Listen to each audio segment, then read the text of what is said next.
मित्रांनो, Radhika healthy kitchen मध्ये आपलं स्वागत आहे। आज आपण तळलेलं कारलं बनवणार आहोत। त्यासाठी लागणारे साहित्य: पाव किलो कारले, भाजलेल्या कांदा खोबऱ्याची चटणी, लाल तिखट, हळद, गरम मसाला, मीठ। सर्वप्रथम कारली आपण उकडत ठेवणार आहोत। अशा प्रकारचे तुकडे करायचे आहेत। तर मी आता हे कारली उकडायला ठेवत आहे। किंचितसं मीठ घालत आहे। आता मी हे कारलं उकडायला ठेवत आहे। आता हे सगळं मसाल्याचं मिश्रण एकत्रित करूया। पर्यंत आपण हे मसाला, लाल तिखट 2 चमचे, गरम मसाला, हळद आणि चवीनुसार मीठ।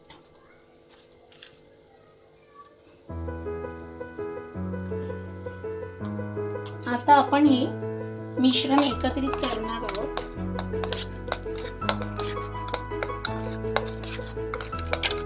कारले उकडल्यानंतर आपण कारल्यावर लावून कारलं तळणार आहोत।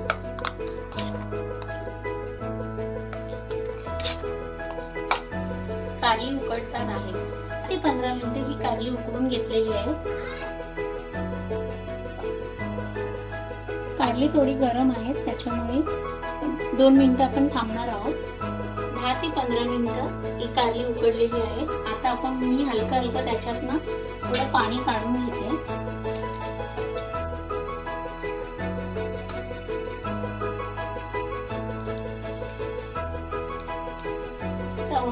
तवा गॅसवर तापायला ठेवलेला आहे।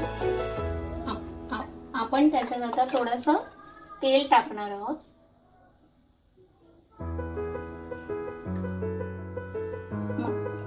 मसाल्याचं केलेलं सर्व मिश्रण आता मी कारल्यावर लावत आहे।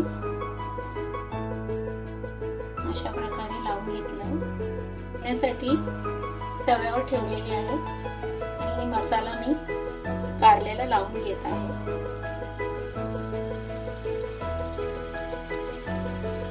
आपल्याला स्लो फ्लेमवर ठेवायचं आहे।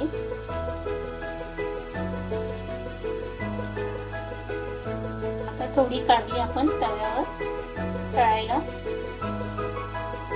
ठेवत आहोत। कारली तव्यावर फ्राय होत आहे।